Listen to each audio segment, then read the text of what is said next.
Olá a todos, sejam todos bem-vindos a mais um vídeo da série A Bíblia ao longo do ano, aqui no canal da Igreja Luterana de Interlagos.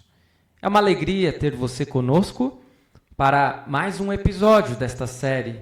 Hoje, dia 28 de fevereiro, estudaremos os capítulos 9 a 12 do livro de Números.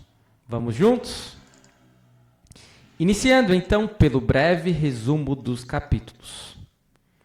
No capítulo 9, temos as mesmas instruções de celebração da Páscoa presentes em Êxodo 12. E também a explicação acerca da nuvem sobre o tabernáculo. Ninguém poderia deixar de celebrar a Páscoa. A orientação de Deus no deserto era uma realidade clara e visível. A nuvem durante o dia e o fogo à noite acima da tenda, no centro do acampamento, sinalizavam a presença de Deus no meio do povo. Se a nuvem não se movesse, o povo não se movia. No capítulo 10, temos o relato acerca das duas trombetas de prata, da partida dos israelitas do Sinai e do pedido de Moisés a Hobabe. Vemos que duas trombetas especiais de prata davam alarme, convocavam a assembleia e anunciavam as festas e o início dos meses. Trombetas longas como essas eram comuns no Egito por volta de 1400 a 1300 a.C.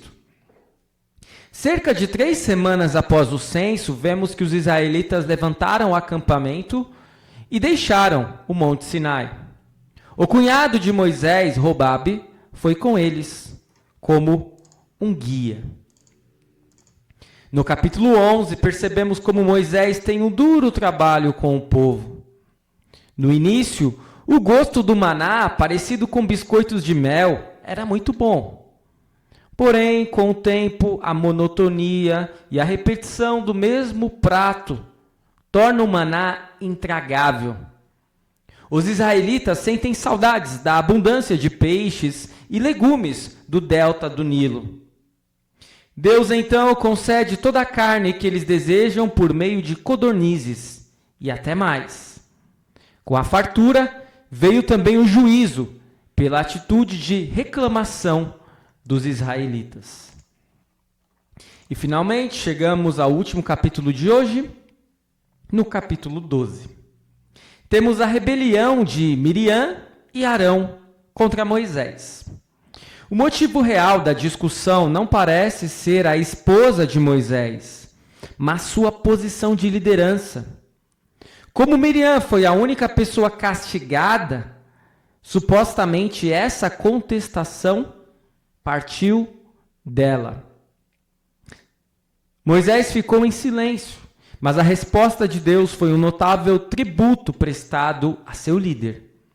Miriam ficou leprosa e por 7 dias teve que ficar fora do arraial. E assim nós percebemos que, às vezes, as pessoas mais próximas do próprio lar, da própria família, acabam dando trabalho a líderes de Deus. Chegamos então à segunda parte, com as questões e dúvidas que podem surgir. Primeira questão: o que alguém que não celebrasse a Páscoa no dia correto, devido à impureza ou viagem longa, deveria fazer? Será que essa pessoa poderia ficar sem celebrar a Páscoa? Nós temos a resposta para essa questão no texto de Números, capítulo 9, versículos 11 a 13, que dizem assim: devem celebrá-la no dia 14 do 2º mês, no crepúsculo da tarde. Devem comê-la com pães sem fermento e ervas amargas. Não deixarão sobrar nada até a manhã seguinte, não quebrarão nenhum osso do cordeiro. Farão tudo segundo todo o estatuto da Páscoa. Porém, se um homem estiver puro, não estiver em viagem, e deixar de celebrar a Páscoa, esse será eliminado do seu povo, porque não apresentou a oferta do Senhor no tempo determinado, e tal homem levará sobre si o seu pecado. Então, normalmente, a Páscoa era celebrada no primeiro mês, certo? Mas se alguém não pudesse celebrá-la, oferecer as ofertas a Deus no tempo correto, devido a alguma impureza ou a uma viagem longa, essa oportunidade passaria para o segundo mês. E caso fosse constatado que alguém não celebrou a Páscoa por negligência, essa pessoa deveria ser eliminada do povo, ou seja, deveria ser expulsa do acampamento. Questão 2.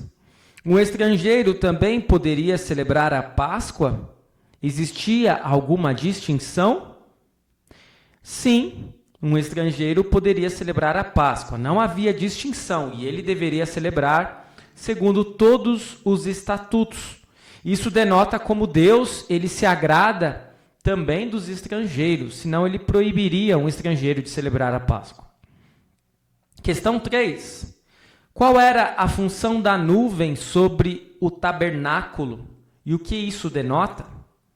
A nuvem tinha uma função de apontar quando que o povo deveria desarmar acampamento e seguir viagem. Isso denota que Deus estava cuidando do povo e indicando o caminho que eles deveriam seguir. Questão 4. Qual era a função das trombetas no arraial? As trombetas funcionavam como um sinal de partida e também como convocação de guerra. Claro, havia muitas pessoas, um acampamento muito grande, e o som de trombetas, portanto, funcionaria como um alarme de partida e também uma convocação de guerra. Questão 5. Quem foi Robabe? Robabe foi o cunhado de Moisés.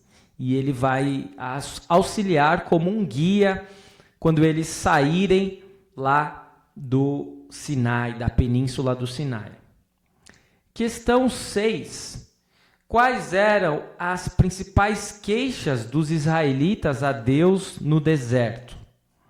Sabemos que os israelitas murmuraram muito ao longo dos 40 anos de peregrinação no deserto.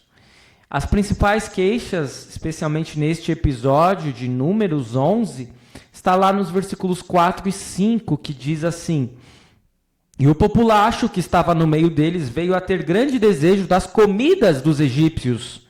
Também os filhos de Israel começaram a chorar outra vez, dizendo: Quem nos dará carne para comer? Lembramos dos peixes que comíamos de graça no Egito.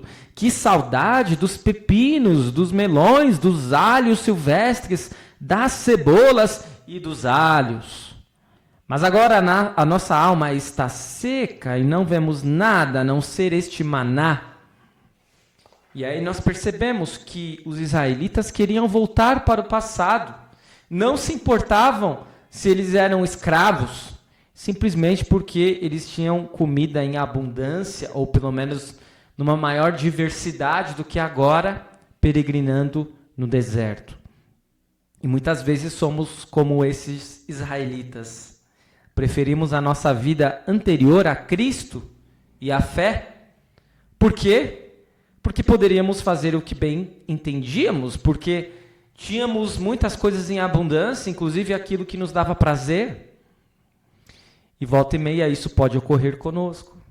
E a sensação de ingratidão que eles tiveram, pois Deus havia libertado eles da escravidão, é muito forte. Logo se esquece o que eles passavam como escravos no Egito, e eles só lembram, olhando para o passado, das coisas boas, e se tornam ingratos. Questão 7. Como Moisés lidou com as queixas do povo no deserto? Aí temos a resposta lá no mesmo capítulo 11, versículos 11 a 15, que diz: Moisés disse ao Senhor: Por que fizeste mal a teu servo? E por que não achei favor aos teus olhos, visto que puseste sobre mim a carga de todo este povo? Será que fui eu quem concebeu todo este povo? Será que fui eu quem o deu à luz, para que me digas que o leve no colo, como a babá leva a criança que mama, até a terra que prometeste dar a seus pais? Onde eu poderia conseguir carne para dar a todo este povo? Pois chora diante de mim, dizendo, dê-nos carne para comer. Eu sozinho não posso levar todo este povo, pois é pesado demais para mim. Se me tratas assim, mata-me de uma vez. Se achei favor aos teus olhos, peço que não me deixes ver a minha miséria. Moisés então fica numa posição muito difícil, porque ele vai observar que ele é muito pequeno, ele é muito fraco, ele é muito frágil para lidar com tantas cobranças e com tanta amargura e murmuração daquele povo ingrato. E Moisés vai despejar tudo em Deus, porque é onde ele pode despejar. E ele até mesmo vai falar na sua morte. Vejam só o estado de coisas que estávamos. Questão 8. Qual foi a reação de Deus diante das queixas dos israelitas no deserto e das queixas de Moisés? Percebemos que Deus vai se irar fortemente contra aquele povo ingrato. E não é para menos. Mas ele proporcionou ajuda para Moisés. Dos versículos 16 a 20 de Números 11, nós lemos: O Senhor disse a Moisés: Reúna para mim 70 homens dos anciãos de Israel, que você sabe que são anciãos e superintendentes do povo, e traga-os diante da tenda do encontro para que estejam ali com você.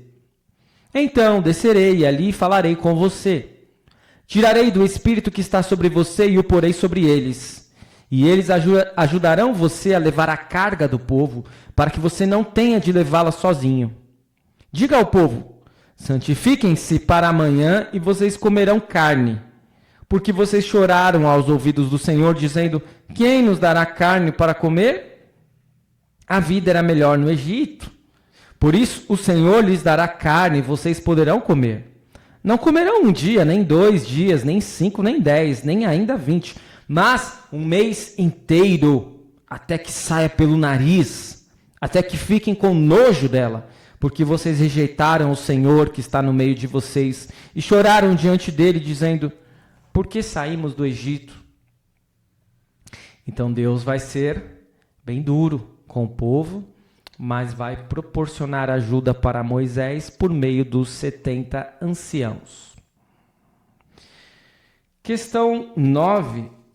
O que podemos depreender da opinião de Moisés acerca de Eldade e Meldade? Quem são Eldade e Meldade? Eldade e Meldade são 2 homens que ficaram num arraial, e diz o texto que o Espírito repousou sobre eles e eles começaram a profetizar no arraial. Então um jovem correu na direção de Moisés e disse: Eldade e Meldade estão profetizando no arraial. E Josué, filho de Num, auxiliar de Moisés, respondeu e disse: Moisés, meu senhor, ordene que parem com isso. Porém Moisés lhe disse: você está com ciúmes por mim? Eu gostaria que todo o povo do Senhor fosse profeta, que o Senhor lhes desse o seu espírito. E assim Moisés demonstra que não tem ciúmes daquela situação e que se alguém está falando em nome do Senhor, esse alguém pode continuar falando em nome do Senhor. Questão 10, última questão. Quem foi a mulher cuxita de Moisés e o que ela vem a suscitar? Essa é uma questão interessante de refletirmos, porque nós vemos que Arão e Miriam vão reclamar desta esposa de Moisés. E eles vão se referir a ela como uma mulher cuxita. Basicamente, há 2 hipóteses para essa mulher de Moisés. A mulher de Moisés poderia ser midianita, ou seja, cuxita seria um sinônimo de midianita, porque nós sabemos que Joquebede, a esposa de Moisés, era midianita, certo? Ou a esposa de Moisés, ou essa mulher cuxita, seria uma mulher etíope. E aí existiria, uma hipótese de que Moisés tivesse se casado com outra mulher, com uma outra pessoa. Então fica isso meio nebuloso, nós não temos ao certo quem era essa mulher cuxita. Preferimos pensar que fosse a própria Joquebede, certo? E então nós percebemos que eles têm essa complicação, né? Aliás, a esposa de Moisés trata-se de Zípora, né? Desculpem aí eu me referir a Joquebede. A mulher de Moisés e a filha de Jetro, na realidade, foi Zípora. Desculpem o engano. Mas corrigindo então, havia uma hipótese da mulher de Moisés ser midianita e midianita ser sinônimo de cuxita, Zípora. Ou ser uma outra mulher, essa mulher cuxita, que seria mais uma mulher etíope.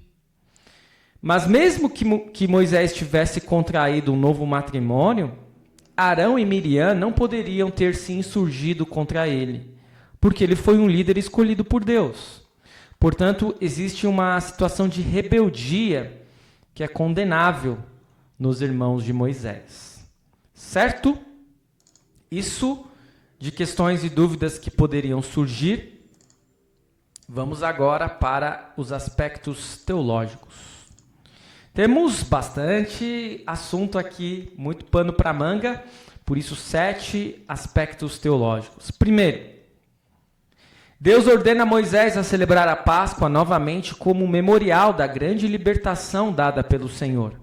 E todas as pessoas deveriam participar, mesmo que não pudessem celebrar o evento nas mesmas datas. Deus revela a sua graça na Páscoa. Hoje nós celebramos a libertação do pecado, do diabo e da morte, que Cristo nos conquistou na Páscoa, que logo mais virá daqui a pouco mais de um mês. Então, enquanto a Páscoa dos israelitas é a libertação da escravidão do Egito, a nossa Páscoa é a libertação do pecado, do diabo e da morte. E todos deveriam celebrá-la, mesmo os estrangeiros, mesmo aqueles que não poderiam celebrar na data, celebravam em outra data. E hoje também podemos dizer o mesmo, todos podem celebrar a libertação do pecado, do diabo e da morte que Cristo nos conquistou. Segundo aspecto teológico, os toques das trombetas de prata davam sinal de que era tempo de se mover, mas elas também servem ao propósito de chamar os líderes de toda a comunidade para se reunirem na tenda da congregação. A Escritura, portanto, ensina que um toque de trombeta também servirá como sinal para o nosso chamado ao céu no último dia. É interessante isso, né?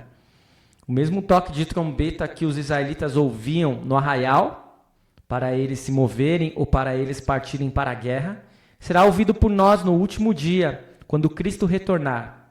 É o que está escrito em Apocalipse. Terceiro aspecto teológico. Os israelitas marcham para a terra prometida, a arca da aliança guia o caminho.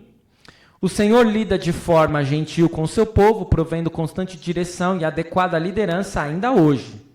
Basta estarmos atentos à sua palavra e não aos nossos anseios e desejos, que normalmente nos afastam do caminho que Deus designou para nós. Então é isso, né? Nós percebemos que o povo era orientado por Deus pela nuvem e pelo fogo, a nuvem de dia e o fogo à noite. Mas hoje nós também somos orientados por Deus, só que a nossa orientação está na palavra. O problema é que muitas vezes nós não queremos seguir a orientação da palavra e acabamos tendo problemas. Quarto aspecto teológico. A murmuração começa somente 3 dias após o início da jornada. Talvez os músculos doloridos e os pés machucados causaram desconforto. Deus provê direção à terra prometida e o maná para comerem no caminho. Em resposta ao seu amor, ele recebe murmuração. Quando nós estivermos tentados a murmurar, precisamos pensar muito bem em Cristo no Getsêmani e como ele fez das suas dores a sua oração. Nós podemos nos dirigir a Deus, mas não com murmuração. Podemos pedir a Ele para nos tirar o sofrimento, mas não precisamos reclamar. Quinto aspecto teológico. Anteriormente, nós aprendemos a respeito da impotência de Moisés, um homem em meio a uma multidão de pessoas rebeldes que não poderia fazer nada. Ou ele se sente impotente. Misericordiosamente, Deus concede 70 líderes para ajudar Moisés. Assim como Moisés, nós também podemos nos sentir frustrados e até abandonados por Deus. Mas Deus é paciente e grande em misericórdia. Em sua misericórdia, o Senhor provê e nos chama ao arrependimento e fé por meio dos seus servos fiéis. Sexto aspecto teológico. Os israelitas gananciosamente juntaram mais codornizes do que podiam comer, com vistas a ter mais carne para mais tarde. E fazendo isso, o que eles estão fazendo é substituindo Deus pela carne. Assim como riquezas substituem Deus na parábola do rico louco. Como disse Jó, o Senhor o deu, o Senhor tomou. Em todas as circunstâncias, o Senhor nos guia a confessar: bendito seja o nome do Senhor, pois Ele verdadeiramente nos abençoa e supre as nossas necessidades. Nós não podemos ficar presos às nossas necessidades e fazer das nossas necessidades o nosso Deus, porque se nós tivermos isso garantido, então nós seremos felizes. Não há nada que pode nos tirar a alegria de sabermos que temos Deus, que Deus está conosco, que Deus nos livra de todas as aflições, que Deus jamais nos abandona. Sétimo e último aspecto teológico. Moisés enfrenta uma nova rebelião quando Miriam e Arão exigem status igual ao do seu irmão mais novo. A punição de Deus é rápida, porém misericordiosa. Nosso Senhor é um Senhor tanto de lei quanto de evangelho, pelo qual Ele sempre chama pessoas ao arrependimento e pronuncia a sua graça. Miriam pagou, ficando leprosa por um tempo, depois ela vai ser curada, mas ela vai ficar uma semana afastada do arraial. E assim, todos vão perceber que Moisés tem o favor de Deus. Deus escolheu Moisés. E não é válido se rebelar contra a sua liderança. A punição de Deus, portanto, é uma punição rápida, mas também misericordiosa, porque Ele poderia ter exterminado Miriam e Arão, mas não é o que Ele faz. É isto por hoje. Eu espero que este vídeo tenha sido de grande proveito para você. Continue seguindo o nosso projeto, a Bíblia, ao longo do ano. Amanhã teremos mais 4 capítulos do livro de Números. Fique na paz do Senhor. Até o nosso próximo vídeo.